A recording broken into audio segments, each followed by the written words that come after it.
అది కాదు అని చెప్పడానికి ఎవరు కూడా ముందుకు రారు. ఇది కేవలం దేవుని కృప మాత్రమే. మంచిది. ఈ సమయంలో చాలా సంతోషించే సమయం, ఇది చాలా ఆనందించే సమయం కనుక మీకు అందరికి కూడా మా కుటుంబం తరపున, ఆది అపోస్తుల ప్రార్థనా మందిరం తరపున, అంటే మీ తరపునే ఆది అపోస్తుల ప్రార్థనా మందిరం తరపున క్రిస్మస్ శుభాకాంక్షలు. A wish you a happy Christmas. పక్కన ఉన్న వారికి ఒకసారి చెయ్యండి. Just give your hand to the next person, those who are sitting beside you, and say to them, I wish you a happy Christmas. May God bless you and your family abundantly with His abundance, grace and mercy. Thank you and wish you the same to you. ఆయన చెప్పింది నేను కూడా చదువుతున్నా కాకండి. చెప్పండి happy Christmas అని చెప్పండి. పక్కన వాళ్ళకి చేయించి ఇప్పుడు ఈ పక్కన ఉన్న వాళ్ళకి ఏమండి చెప్పండి. హ్యాపీ క్రిస్మస్ అని చెప్పండి గట్టిగా. మంచిది. చాలా సంతోషించే సమయం ఇది. ఎందుకంటే ఇట్లా చెప్పాను, ఇందాక నుంచి మీరు ఇట్లా చూస్తున్నాను నా సైడ్. చాలామంది నన్ను ఇలా గమనిస్తున్నారు నేను కీబోర్డ్ వేస్తుంటే, అందుకు కొద్దిగా నవ్వుతారని. మంచిది బిడ్డలారా, ఎంతైనా దేవుని సన్నిధిలో మనం వచ్చినప్పుడు కొద్ది నిమిషాలు ఆయన సన్నిధిలో కొద్ది క్షణాలు దేవుని యొక్క మాటలు నేర్చుకొని పోవటం మనకందరికీ ఎంతైనా దీవెన, మన కుటుంబాలకు ఆశీర్వాదం. నేను దాదాపుగా నా బట్టలు చూస్తే మీకు అర్థమైపోయి ఉంటుంది, కుట్టించుకోవడానికి కూడా టైం లేదు, తీసుకోవడానికి కూడా టైం లేదు. దాదాపు 2 రోజుల క్రితమే నేను రావడం జరిగింది. సహజంగా కాలేజీలో ఉన్నప్పుడు అవుటింగ్ ఇస్తారు మాకు వారానికి ఒక రోజు. అది సాటర్డే ఆఫ్టర్నూన్ ఉంటుంది, శనివారం మధ్యాహ్న కాల సమయంలో. ఆ రోజు తప్ప మరి ఏ రోజు బయటికి వెళ్ళినా అదొక రకమైన భయం హృదయంలో. ఎందుకు భయము అంటే, నేను బయటికి వెళ్తున్నాను అని ఎవరికన్నా తెలిసిందనుకోండి, 200 మంది కాలేజీలో ఉంటే ఒకటి నన్ను పక్కన వేస్తే మిగిలిన 199 గొర్రెలు లోపల ఉంటాయి. ఈ 199 మందికి బయటికి వెళ్ళడానికి అవకాశము లేదు. కనుక బయట నుంచి కావలసినవి వాళ్ళు ఎప్పటి నుంచో కాంక్షిస్తున్న ప్రతి వస్తువుని ఆ బయటికి వెళ్ళి ఒకటికి చెప్తారు. ఒకవేళ బహుశా 10 మందికి తెలిసిందనుకోండి నేను బయటికి వెళ్తున్నాను అని, 10 మంది ఏం చేస్తారో తెలుసా, వచ్చి బాబు నువ్వు బయటికి వెళ్తున్నావు కదా, మాకు ఒక 4 పరోటా తీసుకుంటారా. ఇంకొకళ్ళు వచ్చి మాకు ఒక బిర్యానీ ప్యాకెట్ తీసుకుంటారా. ఇంకొకళ్ళు వచ్చి మాకు కొన్ని ఫ్రూట్స్ తీసుకుంటారా.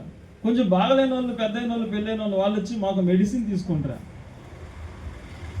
కొంత రకరకాలైన వస్తువులు తెమ్మని చెప్తారు బయటికి వెళ్ళే వాళ్ళకి. అందరికీ సరే సరే సరే అని చెప్పి వెళ్తాం. సమయం కుదరక ఒకవేళ తీసుకోకుండా వచ్చాము అనుకోండి, రిటర్న్లో వారి ఆశలను ఏమైపోతాయి చెప్పండి, ఏమైపోతాయి? నిరాశలుగా మారిపోతాయి.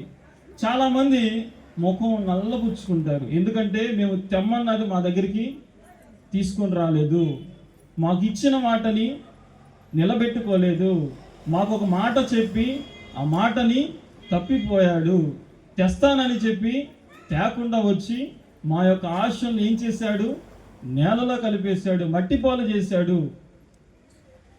సహజంగా మానవునికి ఉన్న ఒక నైజం ఏమిటంటే, ఎవరైనా బంధువులు కానీ, ఎవరైనా తెలిసిన వారు కానీ, తెలియని వారు కానీ ఇంటికి వస్తున్నారు అంటే వాళ్ళ దగ్గర నుంచి they will expect something else. ఏదో ఒకటి వారి దగ్గర నుంచి ఆశిస్తారు. ఇది సహజ మానవుని యొక్క గుణం. ఏ వ్యక్తి అయినా మన దగ్గరికి వస్తున్నారు అంటే ఏదో ఒకటి తెస్తారని మాత్రం చూస్తారు. పైకి చెప్పకపోయినా లోపల ఏమనుకుంటారు, ఏదో ఒకటి తెస్తారు. తేకపోతే అనుకుంటారు, లోపల అనుకుంటారు ఇది ఎప్పుడు వచ్చినా వట్టి చదువుతా వస్తాడు ఇది మా ఇంటికి అనుకుంటారు. ఎన్నిసార్లు అనుకున్నారు మీరు అలాగే చెప్పండి? అనుకున్నారా? నేను చాలాసార్లు అనుకున్నాను కానీ నేను చెప్పను ఎవరి మీద అనుకున్నాను.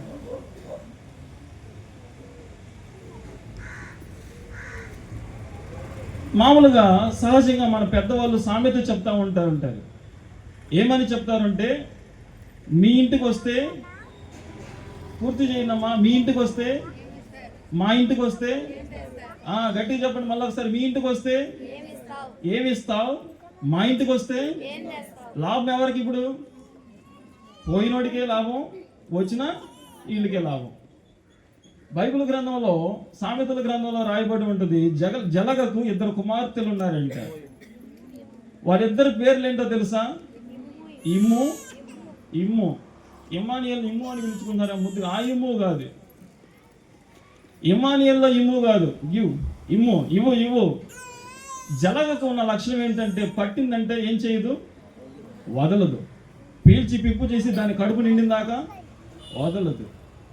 సహజంగా మానవునికి ఉన్న లక్షణం ఏమిటంటే, ఎవరైనా తమ ఇంటికి వస్తున్నారు అంటే, ఎవరైనా తమ దగ్గరకు వస్తున్నారు అంటే, ఎవరైనా వారి సమీపంలోనికి వస్తున్నారు అంటే, వారు ఏదో ఒకటి తెస్తారని, వారి దగ్గర ఏదో వీళ్ళకి కావలసినది దొరుకుతుందని, వారి దగ్గర ఏదో వీళ్ళకి అవసరమైనది దొరుకుతుందని వాళ్ళు ప్రతి ఒక్కరు కూడా ఆశిస్తూ ఉంటారు. అది ఎంతటి ఉన్నతమైన వారైనా, ఎంతటి పేరు కలిగిన వాళ్ళైనా, ఎంతటి హోదా కలిగిన వాళ్ళైనా, ఎంతటి దీవించబడిన కుటుంబంలో ఉన్న వారైనా, సహజంగా ఎవరైనా వస్తున్నారు అంటే they will expect something. అలాగే యేసుక్రీస్తు ప్రభు వారి లోకములోనికి వస్తారు అనే వార్త ఆనాటి యూదులలో మారుమోగుతున్న క్రమములో, ఆనాటి యూదుల చెవులలో రిబుమంటున్న క్రమములో, యేసు ప్రభు వస్తూ ఏమి తెస్తాడు అనే క్వశ్చన్ రైజ్ అయింది. యేసు ప్రభు వస్తాడు నిజంగానే, యేసయ్య ఒకరోజు పుడతాడు అనే వాగ్దానాలు ఉన్నాయి, యేసయ్య ఒకరోజు జన్మిస్తాడనే ప్రవచనాలు ఉన్నాయి. మరి అందరూ పుడుతున్నారు కదా, ఈ ప్రియుని యొక్క ప్రత్యేకత ఏమిటి? అందరూ జన్మిస్తున్నారు కదా సహజముగానే, మరి ఇతని యొక్క పుట్టుకలో ఉన్న ప్రత్యేకత ఏమిటి? ప్రత్యేక పురుషుడు, ఈ ప్రత్యేకమైన వ్యక్తి, ప్రత్యేక జన్మ కలిగిన ఈ పురుషుడు లోకములోనికి వస్తూ ఏమి తీసుకొస్తాడు? ఇతని ద్వారా మేమేమి పొందుకోబోతున్నాం? సహజంగా మానవులు ఆలోచించే ఆలోచన, మాకు ఏమి దొరికిద్ది? అతడి లోకానికి వస్తే, అతడు మా మధ్యలోనికి వస్తే, అతడు మా కుటుంబాలలోకి వస్తే, అతడు మా వంశావళిలో జన్మిస్తే, అతడు మా గోత్రములో జన్మిస్తే మాకు వచ్చే లాభం ఏమిటి? మాకు వచ్చే ఆదాయం ఏమిటి? మేము పొందుకునే దీవెనేమిటి? ఇటువంటి ప్రశ్నలు ఆ రోజుల్లో యూదుల యొక్క హృదయములలో, చెవులలో రివున మారుమోగుతున్న క్రమములో ఈ లోకములోనికి యేసుక్రీస్తు ప్రభు వారు వస్తూ చాలా ఆశీర్వాదాలు మూట కట్టుకొని వచ్చాడు. దేవునికి స్తోత్రం. 2 చేతులు దేవునికి స్తోత్రం చేద్దాం. హల్లెలూయా. ఆయన వస్తూ ఊరక రాలా ఖాళీ చేతులతోటి. ఆయన వస్తూ ఏమీ లేనట్టుగా రాలేదు. ఆయన వస్తూ ఒట్టివాడిగా రాలేదు. ఆయన వస్తూ ఏమీ తీసుకొని రాకుండా రాలేదు. నిండైన మెండైన ఫుల్గా ఉన్న సంచిలో ఉన్న ఆశీర్వాదాలతో మన మధ్యలో దిగి వచ్చాడు. దేవునికి స్తోత్రం. ఈ దినమును మనం ధ్యానం చేసుకోబోతున్నాం. మన ధ్యానాంశం నేటిది ఏమిటంటే, యేసుని రాక తెచ్చిన వార్త ఏమిటి? దేవునికి స్తోత్రం. యేసుని రాక ద్వారా మనకు వచ్చిన వార్త ఏమిటి? మనకు ఆయన తీసుకుని వచ్చిన ఆశీర్వాదాలు ఏమిటి? యేసుని రాకతో ఈ లోకములోనికి వచ్చిన ఒక నూతనమైన విషయాలు ఏమిటి? యేసుని రాక ద్వారా ఈ యొక్క ప్రపంచములో, ఈ యొక్క సమాజములో, ప్రజల యొక్క హృదయాలలో, ప్రజల యొక్క మనస్సులలో కలిగిన నూతనత్వం ఏమిటి? ఎక్కడ మనిషి యొక్క మనస్సు నూతనత్వాన్ని సంతరించుకున్నది అని కొద్ది విషయాలు నేటి దినమున మనం ధ్యానం చేసుకొని మనం ముందుకు కొనసాగుదాం. ముందుగా యేసుక్రీస్తు ప్రభువారి పుట్టుకకు 700 సంవత్సరాల క్రితం యెషయా ప్రవక్త ప్రవచనాన్ని ప్రవచించాడు. అమ్మా దేవుని బిడ్డారా, వచ్చిన వాళ్ళు కొంచెం సీట్లు ఎక్కడున్నాయో చూసుకొని దైవభక్తితో ప్రార్థనలో కూర్చోవాలి. ఎందుకంటే వాక్యం జరుగుతుంది కనుక శ్రద్ధగా భయభక్తులతో వినాలని దేవుని ఎడల ప్రేమతో మనవి. బిడ్డలారా, గ్రహించాలి వాక్యాన్ని. యేసుక్రీస్తు ప్రభువు వారి లోకంలోనికి వచ్చినప్పుడు ఆశీర్వాదాలు ఇవ్వటానికి ముందు ఒక మాటను తెలియజేశాడు. ఆ మాటలు చదువుకొని మనం ముందుకు వెళదాం రండి. మీ బైబిల్ గ్రంథాలు తెరవండి. లూకా రాసిన సువార్త 2వ అధ్యాయము 10వ వచనం. అయితే ఆ దూత భయపడకుడి, ఇదిగో ప్రజలందరికీ కలుగబో మహా సంతోషకరమైన సువార్తమానము. చాలండి. ఇక్కడ దేవుని యొక్క వార్త పొలములో మందలను కాచుకొనుచున్న గొర్రెల కాపరుల దగ్గరకు వచ్చి ఒక మాటను సెలవిచ్చింది. ఆశీర్వాదాలు వారి హృదయాలలో నింపక ముందు దీవెనలు, దేవుడు పట్టుకొని వచ్చిన మేలులు, దేవుడు తీసుకొని వచ్చిన దీవెన ఆ యొక్క సమాజంలో నింపక ముందు యేసుక్రీస్తు ప్రభువు ఒక మాట సెలవిచ్చాడు. ఆ మాట ఏంటంటే భయపడకుడి. దేవునికి స్తోత్రం. భయపడకుడి అనే మాట బైబిల్ గ్రంథంలో దాదాపుగా 365 సార్లు రాయబడి ఉంది. సంవత్సరానికి 365 రోజులు. రోజుకొకసారైనా మనం చదివితే దేవుని వాక్యం సెలవిస్తుంది. రోజుకొకసారైనా దేవుడు జ్ఞాపకం చేస్తున్నాడు, మీరు భయపడొద్దు. ఎందుకు భయము? ఆ రోజుల్లో ఎందుకు భయం అంటే, పొలములో గొర్రెల కాపర్లు గొర్రెలు కాసుకుంటున్నారు. అది పగటి కాల సమయం కాదు, రాత్రి వేళ చిమ్మ చీకటి, కారు చీకటి. ఎటువైపు నుంచి ఏ విధమైన సింహం వచ్చి, ఏ విధమైన పులి వచ్చి మందలను తీసుకుని వెళ్తుందో, పాడు చేస్తుందో తెలియని పరిస్థితి. రెండవది, వారు ఉన్న పొలము వారిది కాదు, వేరొకరి దగ్గర వారు లీజుకు తీసుకొని పొలములో మందలను వాటికి మేతను ఏర్పాటు చేసి కాచుకుంటున్న ప్రదేశం. తెలిసిన వాళ్ళు తక్కువ, బంధువులు తక్కువ, చుట్టాలు తక్కువ, ముఖ పరిచయాలు ఉన్నవారు మరీ తక్కువ. పరదేశులు వారు సంచార జీవనం కొనసాగించేవారు. అందువలన భయాందోళన వారి హృదయాలలో రేకెత్తించింది. ఎందుకు భయాందోళన అంటే, ఎవరైనా ఏదైనా చేస్తారేమో, ఏదైనా మన మందలకు ఏదైనా హాని కలిగిస్తుందేమో అనే భయము. నేటి దినములలో మనం ప్రతి ఒక్క మనుషుని హృదయములను కానీ గ్రహించినట్లయితే, ప్రతి ఒక్క మానవుని యొక్క మనుగడను కానీ మనం గ్రహించినట్లయితే, ప్రతి ఒక్క ఇంటిలో మనకు కనబడే ఒక విషయం ఏమిటంటే భయం. అది ఏ సంబంధమైన భయమైనా కావచ్చు. ధన భయము కానీ, ఘన భయము కానీ, పరువు భయము కానీ, ప్రతిష్ట భయము కానీ, ఆస్తి భయము కానీ, లేదా నష్ట భయము కానీ. కొత్తగా ఈ రోజుల్లో ప్రజలందరిలోనికి వచ్చింది ఇంట్రెస్ట్ ఏంటి? వడ్డీ భయము కానీ, అప్పు భయము కానీ, ఇంకోటి డాక్టరా ఏంటిది డాక్టరా గ్రూపు భయము కానీ.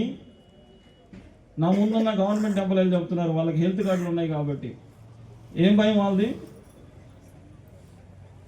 ఏం భయం అంట? Health issues. ప్రతి మనిషి భయాందోళనలో ఈ దినములలో తమ హృదయాలను తమ జీవితాలను ముందుకి కొనసాగిస్తున్న పరిస్థితులు. దేవుని రాక తెలియజేస్తున్న ఒక వార్త ఏమిటంటే, నేటి దినమున ఒకటే, మానవుడు ఇక మీదట భయపడవలసిన అవసరము లేదు. దేవునికి స్తోత్రం. ఎందుకు మానవుడు భయపడాల్సిన అవసరం లేదు? దేవుని వాక్యం సెలవిస్తుంది, ఇదిగో మీరు భయపడొద్దు. ఎందుకు భయపడొద్దంటే, కన్యక గర్భవతి ఒక కుమారుని కనింది. ఆయనకు మీరు ఏమని పేరు పెడతారు అంటే, ఇమ్మానుయేలు అని పేరు పెడతారు. ఇమ్మానుయేలు అనే పేరునకు అర్థం ఏమిటంటే, దేవుడు మనకు తోడు. దేవునికి స్తోత్రం. హల్లెలూయా. ఎందుకు మనము భయపడకూడదంటే, మనకు తోడుగా ఉండవలసిన దేవుడి లోకంలో జన్మించాడు. దేవునికి స్తోత్రం. మనతో ఉండవలసిన దేవుడి లోకంలో జన్మించాడు. మనతో ఉండే దేవుడు, మనలో ఉండే దేవుడు, మన మధ్యలో ఉండే దేవుడు, ఎల్లవేళలా మనలను చూచే దేవుడు, అన్ని వేళలా మనలను కాచే దేవుడు, అన్ని వేళలా మనలను పరీక్షించి పరిశోధించగలిగిన వాడు మన మధ్యలో నివసించాడు. కనుక ఇక మీదట మానవ మనుగడలో భయపడవలసిన అవసరము ఏమాత్రము లేనే లేదు. ఈరోజు నువ్వు ఏ భయముతో నీ దేవుని సన్నిధిలో కూర్చున్నావో నాకు తెలియదు, కానీ దేవుని ఒక వాక్యం సెలవిస్తుంది, ఇక మీదట నువ్వు భయపడాల్సిన అవసరం లేదు. అది ఏ భయమైనా, అప్పు భారమైనా, నష్టభారమైన, ఆస్తిభారమైన, ఏ విధమైన భయమైనా దేవుని యొక్క వాక్యం సెలవిస్తుంది, ఇక మీదట నువ్వు భయపడవలసిన అవసరము లేదు. ఎందుకు అంటే నువ్వు కాదు నీ భారాన్ని మోసేది, నీ భారాన్ని మోయగలిగిన వ్యక్తి, నీ భారాన్ని మోసే వ్యక్తి లోకంలో ఒక వ్యక్తి జన్మించాడు. ఆయనే ఇమ్మానుయేలు. దేవునికి స్తోత్రం. ఆయన నీ దగ్గర ఉంటే నువ్వు భయపడాల్సిన అవసరము లేనే లేదు. ఆయనను నువ్వు చేర్చుకుంటే, ఆయన నీ కుటుంబంలో ఉంటే, ఆయన నీ జీవితంలో ఉంటే, ఆయన నీ బ్రతుకులో ఉంటే, ఆయన నీ పరిస్థితుల్లో ఉంటే నీకు భయము అనేదే ఉండనే ఉండదు. చాలా మంది అంటూ ఉంటారు, పాస్టర్ గారికి అసలు భయం భక్తి ఏమి లేదు, ఎట్లా పడితే అట్లా ఖర్చు పెట్టేస్తున్నారు, ఎట్లా పడితే అట్లా చేసేస్తున్నారు. ఏంటి వాళ్ళ ధీమా? ఏమిటో కాదు దైవజనుల యొక్క ధీమా, ఏమిటో కాదు దేవుని బిడ్డల యొక్క ధీమా. దైవజనులు దేవుని బిడ్డల యొక్క ధీమా ఏమిటో తెలుసా? కేవలం దేవుడు మాత్రమే. దేవునికి స్తోత్రం. దానిని కూడా నువ్వు అనుభవించాలనుకుంటున్నావా? అటువంటి జీవితమే నువ్వు కూడా జీవించాలనుకుంటున్నావా? అటువంటి ధీమాతో నువ్వు బ్రతకాలనుకుంటున్నావా? భయము లేని జీవితం యొక్క రుచి ఒకసారి చూడాలనుకుంటున్నావా? ఒకసారి దేవునిని అంగీకరించి చూడు, ఒకసారి దేవునిని హృదయంలో చేర్చుకొని చూడు. ఆ ఇమ్మానుయేలు ప్రభు అనుగ్రహిస్తున్న దీవెనను ఒకసారి నీ హృదయంలో రుచి చూచి చూడు. భయము లేని జీవితాన్ని నువ్వు చూస్తావు. ఏ విధమైన భయముతో బ్రతుకుతున్నావో నాకు తెలియదు. ఈరోజు దేవుడు మాట్లాడుతున్నాడు, భయపడకుడి. ఇక మీదట మీరు భయపడవలసిన అవసరం లేదు. ఇక మీదట మీరు చింతించవలసిన అవసరం లేదు. ఇక మీదట మీరు ఏడవవలసిన అవసరం లేదు. ఇక మీదట మీరు బాధపడవలసిన అవసరము లేదు. ఇన్నాళ్ళు బాధపడ్డారు, ఇన్నాళ్ళు ఏడ్చాం, ఇన్నాళ్ళు కన్నీళ్లు కార్చాం, ఇన్నాళ్ళు రోధించాం, ఇన్నాళ్ళు భయముతో ఆందోళనతో జీవించాం. ఈరోజు దేవుడు మాట్లాడుతుండే, ఇక మీదట నీవు భయపడవలసిన అవసరము లేదు. ఎందుకు అంటే నీకు తోడుగా ఉండేవాడు ఈ లోకంలో జీవించాడు. ఆయనే ప్రభు అయిన యేసుక్రీస్తు. దేవునికి స్తోత్రం. ఆయన నీ దగ్గర ఉంటే, ఆయన నీ కుటుంబంలో ఉంటే, ఆయన నీ జీవితంలో ఉంటే నీకు భయమే ఉండదు. దేవునికి స్తోత్రం. భయము పడవద్దని సెలవిచ్చిన తర్వాత ఇప్పుడు ఆయన తీసుకుని వచ్చిన ఆశీర్వాదాల మూట బయటికి విప్పుతున్నాడు. ఒక్కొక్క ఆశీర్వాదాన్ని మనం నేటి ధ్యానములో ధ్యానం చేసుకుని ముందుకు వెళదాం రండి. ఆయన భయము తొలగించిన తర్వాత ముందు మానవుడి హృదయంలో ఉన్న మస్తును, మానవుడి హృదయంలో ఉన్న వేస్తును, మానవుడి హృదయంలో ఉన్న ఆ పనికి రాని భయమును తీసి బయటికి పడేసిన తర్వాత ఇప్పుడు లోపల ఆశీర్వాదాలు నింపుతున్నాడు. ఎవరైనా చేసే పని అదే కదా. మనం ఏదైనా బండి మెకానిక్ దగ్గరికి తీసుకెళ్ళాం అనుకోండి, పాడైపోయినప్పుడు ఏం చేస్తాడు? ముందు దానికి ఏది బాగలేదో చూస్తాడు, బాగలేని ప్రదేశం ఏందో గమనిస్తాడు. ఒకవేళ వైర్ బాగలేదు అనుకోండి, దాన్ని అక్కడే పెట్టి కొత్త వైర్ వేయడు. ఏం చేస్తాడు చెప్పండి? పనికిరాంది ముందు అక్కడ నుంచి తీసి పక్కన పడవేసి కొత్తది ఏం చేస్తాడు? దాని ప్లేస్లో రీప్లేస్ చేస్తాడు. దేవుడు మొదటిగా ఈ లోకంలోనికి వచ్చి ఆశీర్వాదాలు నింపబోతున్న క్రమంలో ముందు ఆశీర్వాదాలకు అడ్డు తగిలే ఒక దాన్ని తీసి బయటికి ఏమంటున్నాడు? ఆశీర్వాదాలను అడ్డుకునేది ఒకటి ఉంటుంది మనుషుల్లో, అదే భయము. దానిని బయటకు వేసిన తర్వాత ఇప్పుడు ఆశీర్వాదాల మూట ఆయన విప్పి ఏమేమి పరలోకము నుంచి తీసుకుని వచ్చాడో ప్రజలకు అనుగ్రహించి వాటిని గురించి వారితో మాట్లాడి వారి హృదయాల్లో సంతోషంతో నింపి ఈ లోకంలో అతను జీవించి అతని జీవనాన్ని కొనసాగించాడు. ఏమి దీవెనలు, ఏమి మేలులు, ఆ ఆశీర్వాదపు మూటలో ఉన్న ఆ యొక్క మేలులు ఏమిటో నేటి దినమున మనం ఒకసారి చూద్దాం రండి. బైబిల్ గ్రంథాలు తెరవండి. ఇదే లూకా రాసిన సువార్త 2వ అధ్యాయము 10వ వచనం మరలా ఒకసారి చదువుతాడు. అయితే ఆ దూత భయపడకుడి, ఇదిగో ప్రజలందరికీ కలగబోవు మహా సంతోషకరమైన సువర్తమానమును నేను మీకు తెలియజేయుచున్నాను. చాలండి. మొట్టమొదటిగా భయమును తీసివేసిన తర్వాత దేవుడు సెలవిస్తున్న మాట, ఇదిగో ప్రజలందరికీ కలగబోవు మహా సంతోషకరమైన సువర్తమానము నేను మీకు తెలియచేయుచున్నాను. గ్రహించండి. కొంతమంది కాదు, అందరికీ. ఒకటి. రెండవది, సాధారణమైన సంతోషము కాదు. ఎలాంటి సంతోషం ఇది? మహా సంతోషము. మూడవది వర్తమానము. ఎలాంటి వర్తమానం అంటే సుసమాచారము. వార్తలు అనేకమైన మనం వింటాం. ఏ పడితే ఆ వార్తలు కాదు. అనగా సాంస్క్రిట్లో మంచి వార్తలు, మంచి మాటలు, మంచిని కలిగించే మాటలు. ఒకరికి కాదు, ఒక కుటుంబానికి కాదు, ఒక మందిరానికి కాదు, కొంతమంది బిడ్డలకు కాదు. ఎవరైతే ఆయన ప్రేమను ఎరుగుతారో, ఎవరైతే ఆయన దేవుడని అంగీకరిస్తాడో, ఎవరైతే ఆయన నిజమైన దేవుడు మన క్రియలను మన యొద్ద నుంచి బయటకు తొలగించి మనలను పనికిరాని వారిని పనికి వచ్చేటట్లుగా మార్చగలడు అని ఎవరైతే నమ్ముతారో వాళ్ళు అందరికీ, లోకములో ఉన్న ప్రజలందరికీ, ఒకరికి ఇద్దరికి కాదు, ప్రజలందరికీ సంతోషము కలిగించే, అది కూడా సాధారణమైన సంతోషము కాదు కానీ అధికమైన సంతోషము కలిగించే సువర్తమానాన్ని తెలియచేస్తున్నాను అన్నాడు. ఏమిటా సువర్తమానం? ఏమిటా సువర్తమానం? ఇదే వర్తమానం ముందు అధ్యాయాన్ని కానీ మనం ఒకసారి చూసినట్లయితే, ఇదే గాబ్రియేలు దేవదూత మరియ దగ్గరికి వెళ్ళి ఒక మాటను సెలవిస్తుంది. చూడండి, లూకా రాసిన సువార్త 1వ అధ్యాయము 28వ వచనం. ఆ దూత లోపలికి వచ్చి ఆమెను చూచి దయా ప్రాప్తురాలా. చాలండి. భయమును తొలగించిన తర్వాత సువర్తమానం నేను తెలియజేస్తానని దేవుడు మాట్లాడిన తర్వాత ఏమిటా వర్తమానం అని ఒకసారి మనం లేఖనాలను కానీ గ్రహించినట్లయితే, దేవుని సెలవిస్తున్న వార్త ఒకటి, దయా ప్రాప్తురాలా అనగా దయ ప్రాప్తించబడిన ఓ స్త్రీ, దయ పొందుకొనిన ఓ స్త్రీ, దయను స్వీకరించిన ఓ స్త్రీ.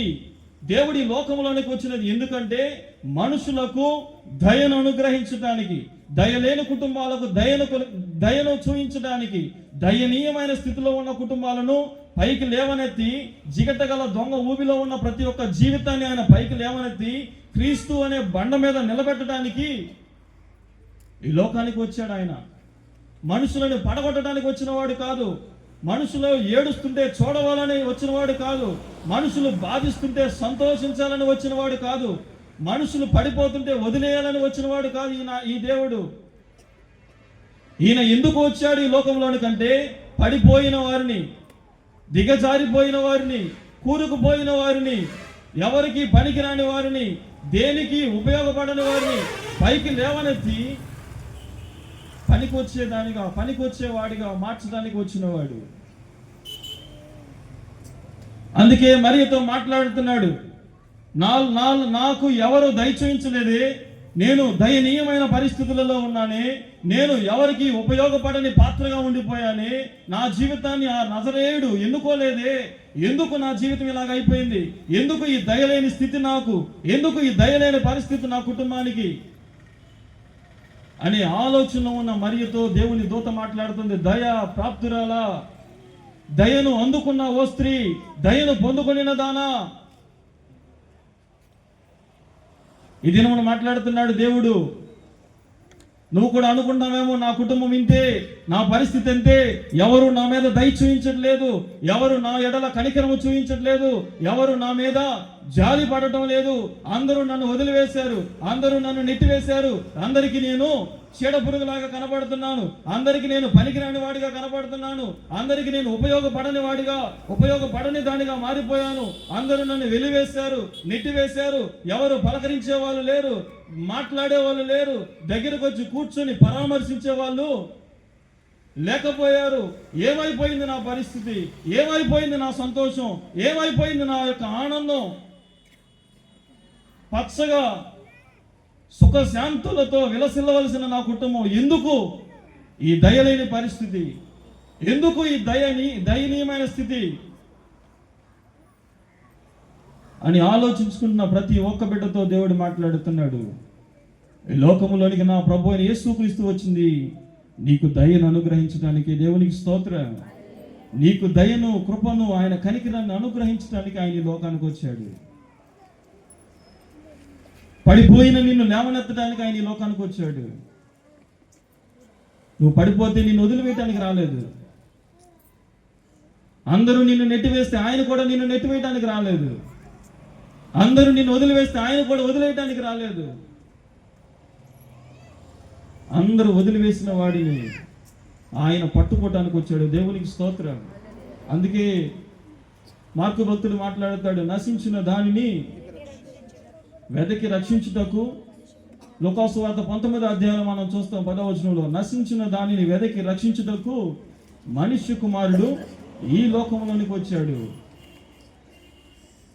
పడిపోయిన వారిని, దిగజారిపోయిన వారిని, దయలేని పరిస్థితుల్లో ఉన్న వారిని దయను అనుగ్రహించి వారిని లేవనెత్తి నిలబెట్టడానికి, ఎవరైతే పనికిరాడు, ఎవరైతే ఉపయోగపడడో, ఈడు మనకు పనికిరాడు, ఈడు మన కుటుంబానికి చెడపురుగు అనుకొని ఎవరైతే నెట్టివేయబడ్డారో అటువంటి వారిని మరలా నిలబెట్టి వారి ద్వారానే కుటుంబానికి మంచి పేరు తీసుకొని రావడానికే దేవుడి లోకానికి వచ్చాడు. దేవునికి స్తోత్రం.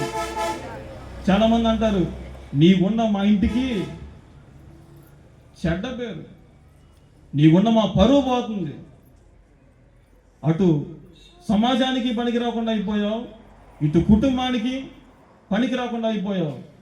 నా దేవుడి లోకంలోనికి వచ్చిందో తెలుసా? అటువంటి పడిపోయిన జీవితాలను నిలబెట్టి వారి ద్వారా కోల్పోయిన దీవెనను మరలా వారి కుటుంబంలో నింపడానికి వచ్చాడు. దేవునికి స్తోత్రం. ఈరోజు ఆయన నింపుతాడు, నింపడానికి సమర్థుడు. అది నీవు నమ్మితే నీ కుటుంబంలో నువ్వు అనుభవిస్తావు. రెండవది, దయా ప్రాప్తురాలా నీకు ఏమిటి? శుభము. యేసుక్రీస్తు ప్రభువు వారి లోకంలోనికి వచ్చింది ఎందుకంటే ఆయనకు ఎదురు తిరిగిన వాళ్ళందరినీ శపించడానికి కాదు, ఆయన మాట విన్న వాళ్ళందరినీ శాపాలు పెట్టేయడానికి కాదు. యేసుక్రీస్తు ప్రభువు వారి లోకంలోనికి వచ్చిన ప్రప్రదమైన కారణం ఏమిటంటే మనుషులకు శుభవార్త తెలియచేయడానికి, మనుషులకు శుభము తెలియచేయడానికి, మనుషులకు శుభవార్తను బోధించడానికి. ఏనాడు శుభవార్తను విన్నావో లేదో నాకు తెలియదు. ఈరోజు ఈ క్రిస్మస్లో ఈ యేసుక్రీస్తు ప్రభువారి యొక్క పుట్టినరోజు వేడుకను పాల్గొన్న నీకు దేవుడి దినమును మాట్లాడుతున్నాడు. ఇక మీద నుంచి నీ కుటుంబానికి శుభము. దేవునికి స్తోత్రం. ఇక మీద నుంచి నువ్వు ఏ వార్తలు నువ్వు విన్నావో నాకు తెలియదు. ఇంతకు ముందు ఎటువంటి సమాచారాలు నువ్వు విన్నావో నాకు తెలియదు. ఎటువంటి వార్తలు నీ కుటుంబానికి వచ్చినాయో నాకు తెలియదు. ఈ దినమున నువ్వు నిజముగా దేవుని యందు విశ్వసించగలిగితే, నిజముగా నీ హృదయంలో దేవునిని అంగీకరించి ఆయనను చేర్చుకోగలిగితే, ఆయన మాట్లాడుతున్నాడు, ఇక మీదట నీకు నీ కుటుంబానికి శుభము. ఎవరైనా చెప్పారా నువ్వు బాగుండాలని? ఎప్పుడన్నా మనస్ఫూర్తిగా ఎవరైనా నువ్వు నీ కుటుంబం బాగుండాలని చెప్పిన వాళ్ళు విన్నారా ఈ లోకంలో? మనస్ఫూర్తిగా. ఒకరోజు ఒక సహోదరి వాళ్ళ అత్తోళ్ళ ఇంట్లో గొడవ అయితే భర్త వాళ్ళ అన్నకి ఫోన్ చేసి చెప్పాడు, నీ భార్య అనరాని మాటలు అంటుంది అంటే వాళ్ళ అన్న వచ్చి తిట్టాడు. తిడితే వాళ్ళ అన్న మీద కోప్పడింది. సరే కోప్పడింది కదా, కోప్పడినట్టే ఉండాలి కదా. వాళ్ళ అన్న వెళ్ళిపోయిన తర్వాత భార్య భర్తలు ఎట్లా ఒకటి అవుతారు? జగం ఎరిగిన సత్యం అది. అవునా కాదమ్మా? ఎట్లా ఒకటి అవుతారు? భర్త వాళ్ళ అన్నం తిడుతుంటే, మీ అన్న చూసావా నీ మీద ప్రేమ లేనివాడు, నీకేదో సపోర్ట్ చేస్తాడు అనుకుంటే వచ్చి సపోర్ట్ చేయకుండా ఏం చేశాడు? నిన్ను 4 చివాట్లు పెట్టి కిట్టుపోయాడు చూసావంటే ఆ భార్య ఏమందో తెలుసా? మా అన్నని ఏమన్నా అన్నావంటే నేను ఊరుకోను, మా ఇంటిని ఏమనగాక, మా కుటుంబాన్ని ఏమనగాక. కానీ వెళ్ళిపోయిన అన్న జీవితంలో ఏముందో తెలుసా? అన్న మనుషుల ముందు తిట్టి వెళ్ళిపోయాడు కదా, మనుషుల ముందు నువ్వేంటి ఇలా ఉంటావని మందలించి వెళ్ళాడు కదా. అన్న అక్కడికి పోయి అంటున్నాడు, అది మన కుటుంబంలో చెడబుట్టింది. అక్కడ బజార్లోకి వెళ్తే ఆ బజార్లో నా పరువు ఏం చేసిందో తెలుసా? తీసింది. ఎక్కడికి వెళ్ళి మాట్లాడుతున్నాడు ఈ మాటలు అన్న? ఎక్కడికి వెళ్ళి మాట్లాడుతున్నాడు? మనుషుల ముందేమో ఎలా కనపడ్డాడు? మనుషుల ముందేమో మందలించినట్లుగా, సరిచేసినట్లుగా, మంచి చూపినట్లుగా, ప్రేమ చూపించిన వాడిగా కనపడ్డాడు. వాస్తవానికి హృదయంలో ఏముందో అక్కడ బయటపడింది. ఈ లోకములో నిజముగా శుభము అని చెప్పిన వాళ్ళు చాలా తక్కువ. నా దేవుడు బోధిస్తున్నాడు ఈ దినమున, ప్రియమైన బిడ్డలారా, ఈ దినమున నీకు శుభము బోధించడానికి వచ్చిన దేవుడినా ఈ దేవుడు. నీ కుటుంబానికి శుభములు తెలియజేయడానికి వచ్చిన వాడు. శుభము అనగా మంచి. నీ కుటుంబానికి మంచి జరుగుతుందని తెలియజేయడానికి వచ్చిన వ్యక్తి. ఎన్నాళ్ళైందో నువ్వు శుభవార్తలు విని, ఎన్నాళ్ళైందో నువ్వు మేలుకరమైన సమాచారాలు నీ చెవిన పెట్టుకొని, ఎన్నాళ్ళైందో నీకు మంచి జరుగుతుందని నువ్వు విని, ఈ దినమున నా ప్రభువు సెలవిస్తున్నాడు, నీకు మేలు కలుగజేయడానికి వచ్చిన వాడే నా దేవుడు. దేవునికి స్తోత్రం. మొదటిది దయను ప్రార్థించడానికి వచ్చిన వాడు. రెండవది నీకు శుభము బోధించడానికి వచ్చిన వాడు. మనిషికి తన జీవితంలో మరునాడు ఏమి జరుగుతుందో తెలుసుకోవాలనే తృష్ణ చాలా అధికముగా ఉంటుంది. ఎలాగో తెలుసుకోగలవు బాబు, నీకు ఎలాగో తెలుసు అంటే, సహజంగా ఎవరైనా జ్యోతిష్కులను లేదా ఆస్ట్రానమీ చదివిన వాళ్ళని చేతులు చూసి చెప్తారు కదా, రేఖలు చూసి చెప్తారు. ఎవరు? పంచాంగులు లేదా జ్యోతిష్కులు లేదా ఎవరైనా జరగబోయేది చెప్పేవాళ్ళు. మన భాషలో సోది అంటారు. ఏమంటారు? ఏం చెప్పేవాళ్ళు? ఆ మాటలోనే ఉంది. ఏంటిది? సోది చెప్పేవాళ్ళు అంటారు కదా. వాళ్ళ దగ్గరికి వెళ్ళి, వాళ్ళు ఒకవేళ మన దగ్గర నుంచి వెళ్తున్నా కూడా వాళ్ళని పిలిచి కూర్చోబెట్టించుకొని చెప్పించుకుంటాం. ఎందుకో చెప్పండి? మనిషికి మరునాడు ఏమి జరుగుతుందో తెలుసుకోవాలనే ఆశ ఎక్కువ. తన జీవితం ఏమైద్దో, రేపు ఎలాగుంటుందో, రేపు ఏమైద్దో, రేపు ఏమి జరిగిద్దో, మంచి జరిగిద్దో చెడు జరిగిద్దో, ఏదైనా కానీ తెలుసుకోవాలని ఆశ చాలా ఎక్కువ. అటువంటి ఆశలు నువ్వు వేరే చోట పెట్టవలసిన అవసరం లేదు. ఈరోజు దేవుడి మాట వింటే జాగ్రత్తగా. నీకు కీడు కలుగజేయడానికి కాదు ఆయన ఈ లోకానికి వచ్చింది. నువ్వు కీడులో ఉంటే చూస్తా ఊరుకోవడానికి కాదు ఆయన ఈ లోకానికి వచ్చింది. నీకు అక్షరాల 100% మేలు శుభములు అనుగ్రహించడానికి ఆయన ఈ లోకానికి వచ్చాడు. దేవునికి స్తోత్రం. నువ్వు ఎక్కడికో వెళ్ళి నాకు మంచి జరగాలి, నాకు మేలు జరగాలని ఆలోచించవలసిన అవసరం లేదు. మనుషులను అడిగి తెలుసుకోవాల్సిన అవసరం లేదు. ఇంకొక మాట చెప్పమంటారా? జాతకం నిజంగా బాగున్న వాళ్ళైతే వాళ్ళ జాతకం బాగుండాలా లేదా? అవునా కాదా చెప్పండి?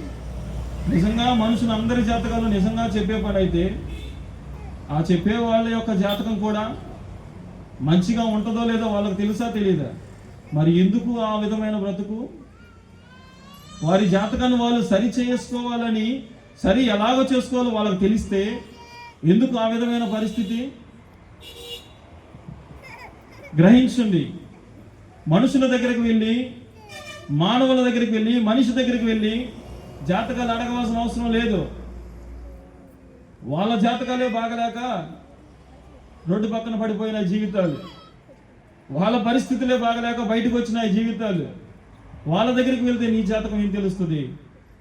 నీ తల రాత రాసిన నా ప్రభువైన యేసుక్రీస్తు దగ్గరికి వస్తే నీ జాతకం బయటపడుతుంది. దేవునికి స్తోత్రం. నీ తల రాత రాసిన వాడు ఆయన. నిన్ను లోకంలోనికి నీ యొక్క జీవితాన్ని ముందుగానే ఆర్క్యులేట్ చేసి నిన్ను ఒక ఆర్బిట్రేట్గా ఈ లోకంలోనికి పంపించిన వాడు సృష్టికర్త ఆయన.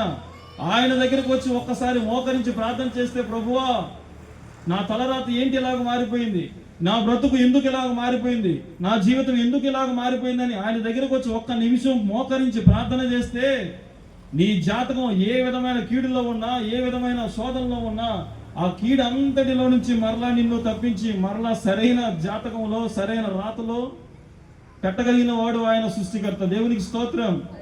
ఈరోజు నీకు శుభము బోధించాలి, దానికి ఆయన ఈ లోకానికి వచ్చాడు. శుభము కొరకు మనిషి ఎక్కడెక్కడికో వెళ్తున్నాడు. శుభము కొరకు మనిషి ఎవరెవరినో ఆశ్రయిస్తున్నాడు. శుభము కొరకు మనిషి ఎవరెవరి వైపో చూస్తున్నాడు. ఈరోజు దేవుడు మాట్లాడుతున్నాడు, నీకు శుభము కావాలంటే శుభము దొరికే వాడి దగ్గరికి రావాలి. మరి శుభము ఎవరి దగ్గర దొరుకుతుంది? యేసుక్రీస్తు ప్రభువారు సెలవిచ్చాడు, మరి ఇక దయాప్రాప్తురాలా నీకు శుభము. ఎవరికి మాట బైబిల్లో చెప్పబడలేదు. ఒక మరియకు తప్ప. దేవుడు ఈరోజు ఈ దినమున మాట్లాడుతున్నాడు. ఆయన ఈ లోకానికి వచ్చింది నీకు శుభం బోధించడానికి. ఈ క్రిస్మస్ నీ కుటుంబంలో శుభమును నింపును గాక, నీ సమాజంలో శుభములతో నింపును గాక, నీ జీవితంలో శుభకరమైన జీవితముగా మార్చును గాక, నీ కుటుంబాన్ని శుభకరమైన కుటుంబముగా చేయును గాక. ఈ క్రిస్మస్ లో ఆ దినమున మరియకు వచ్చిన శుభము నేడు మనందరి కుటుంబాల్లోకి వచ్చును గాక. మూడవది, ఏమి ఆశీర్వాదాన్ని ఆయన ఈ లోకానికి తీసుకుని వచ్చాడు. లూకాసు వార్త 2వ అధ్యాయం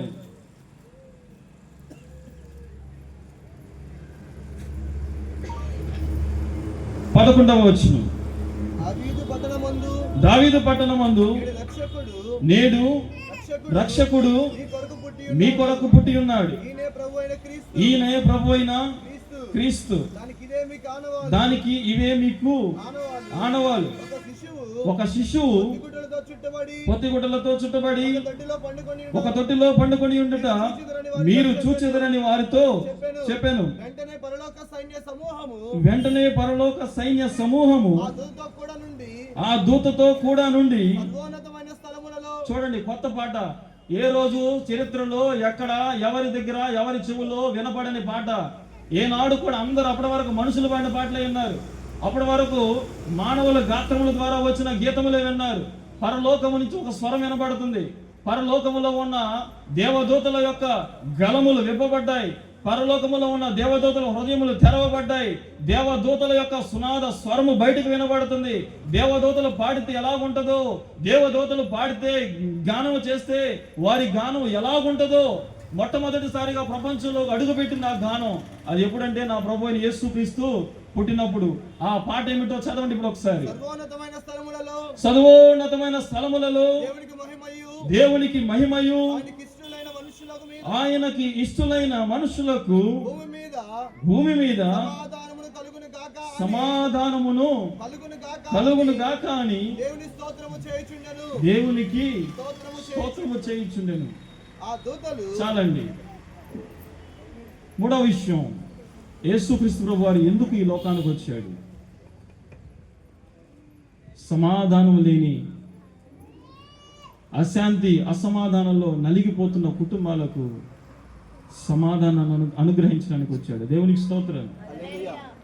యెషయా గ్రంథం 9వ అధ్యాయం 6వ వచనంలో మనం చూసినట్లయితే యేసుక్రీస్తు ప్రభువు వారికి 5 పేర్లు కనబడతాయి. వాటిలో ఒక పేరు సమాధాన కర్త.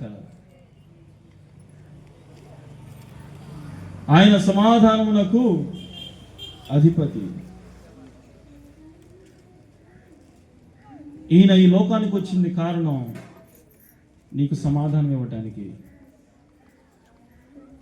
ఈరోజు ప్రియమైన దేవుని బిడ్డలారా, యేసుక్రీస్తు ప్రభువు ఈ లోకంలోనికి వచ్చిన మొట్టమొదటి కారణం దయలేని వారికి దయను అనుగ్రహించడానికి. ఇక నా జీవితం దేనికి పనికిరాదు, అశాంతి అసమాధానంలో ఉంది, అభద్రతల్లో ఉంది, నేను విడనాడబడిపోయాను, నేను పనికిరాని వాడిగా మారిపోయాను, దయనీయమైనదిగా మారిపోయింది నా జీవితం. ఎవరి దగ్గరికి వెళ్ళి చెప్పుకోవాలో కూడా తెలియట్లేదు నాకు ఈ బాధ. ఎవరు నా మీద కనికరం చూపిస్తారు, ఎవరికి నా బాధ అర్థమవుతుంది అనుకుంటున్న పరిస్థితిలో ఉన్న వారికి దేవుడు మాట్లాడుతున్నాడు. దయను ప్రాప్తించడానికి ఆయన లోకానికి వచ్చాడు. ఆ రోజు మరి అదే పరిస్థితిలో ఉండి ఆలోచించుకొనిచుండగా దేవుడు మాట్లాడాడు, దయా ప్రాప్తురాలా నీకు శుభము. ఈరోజు దేవుడు మాట్లాడుతున్నాడు. మరియ దగ్గర నీ పేరు పెట్టుకుని ఒకసారి చదువు. దయా ప్రాప్తురాలా, దయను గ్రహించిన దానా, దయ పొందుకొనిన దానా, ఆదరించబడిన దానా. రెండవది, నీకు శుభము తెలియచేయడానికి ఆయన ఈ లోకానికి వచ్చాడు. శుభమును బోధించడానికి ఈ లోకానికి వచ్చాడు. ఆయన వస్తూ ఒట్టి చేతులతో రాలేదు ఈ లోకానికి. ఆయన నీకు అనుగ్రహించడానికి దయను చేత పట్టుకొని వచ్చాడు. ఆయన వస్తూ నీకు అనుగ్రహించడానికి శుభములను చేత పట్టుకొని వచ్చాడు. మూడవది, అసమాధానం అశాంతితో కొట్టుమిట్టాడుతున్న జీవితాలలో, కుటుంబాలలో, కల్లోలాలతో నిండిపోయిన పరిస్థితుల్లో ఉన్న ప్రతి కుటుంబానికి, ప్రతి మనిషికి ప్రతి బిడ్డకు నువ్వు ఎవరివైనా కానీ, దేవుని బిడ్డవైనా దేవుని బిడ్డవ కాకపోయినా, నీకు సమాధానం కలుగు చేయడానికి వచ్చాడు ఆయన ఈ లోకానికి. అయితే ఇన్ని ఆశీర్వాదాలు దేవుడు భూమి మీదకి తీసుకుని వచ్చాడు కదా, మరి ఎందుకు మానవుని యొక్క జీవితంలో ఈ ఆశీర్వాదాలన్నీ లేవు? డౌట్ రావచ్చు ప్రతి ఒక్కరికి. నిజమే కదా, ఆయన దయని తీసుకుని వచ్చాడు, ఆయన శుభమును తీసుకుని వచ్చాడు. కేక్ అందరికీ పెడతారు, నన్ను విడిచోండి కేక్ పెద్దది అందరికీ పెడతారు, బాధపడగా. ఆయన దయను తీసుకుని వచ్చాడు కదా, ఆశీర్వాదాన్ని తీసుకుని వచ్చాడు కదా, శుభమును తీసుకుని వచ్చాడు కదా, సమాధానాన్ని తీసుకుని వచ్చాడు కదా. మరి ఎందుకు మా కుటుంబంలో శుభవార్తలు లేవు? ఎప్పుడు చూసినా ఈ పాడు వార్తలు అంటున్నాం మేము. ఎప్పుడు చూసినా ఒక అతను అన్నాడు, వాళ్ళ కొడుకు తాగి ఎక్కడో పడిపోతే వాళ్ళ అమ్మ తీసుకొని రావడానికి వెళ్తుంది. తల్లి, కడుపుని పుట్టిన తల్లి కొడుకుని తాగి ఎక్కడో పడిపోతే వాడు నా బురద గుంటల నుంచి పైకి లేపుకొని తీసుకొని రావడానికి వెళ్తుంది.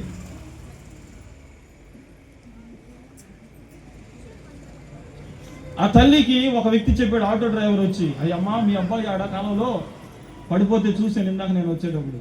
ఆ తల్లి అన్న మొట్టమొదటి మాట, ఈడి నా కడుపున చెడబుట్టాడు, ఏ రోజు ఈడి వల్ల నేను మంచి వార్త వెళ్ళలేదు. ఎప్పుడు చూసినా ఆడబడిపోయాడు, ఏడబడిపోయాడు, అల్లాడబడిపోయాడు, అది చేశాడు, ఇది చేశాడు, అక్కడ తన్నుకున్నాడు, ఇక్కడ తన్నుకున్నాడు, ఆ ఊరు స్టేషన్లో ఉన్నాడు, ఈ ఊరు స్టేషన్లో ఉన్నాడు. ఈ వార్తలు ఈ రోజుల్లో పిల్లలకు వస్తున్న వార్తలు, తల్లిదండ్రులు వింటున్న వార్తలు పిల్లలను బట్టి, ఏమో మీ అబ్బాయి క్షేమంగా ఉన్నాడు, ఏమో వాడు ఏ తగాదు చేస్తాడని భయంతో పిల్లల్ని బయటికి పంపాలంటే భయం అవుతుందండి. ఎందుకు?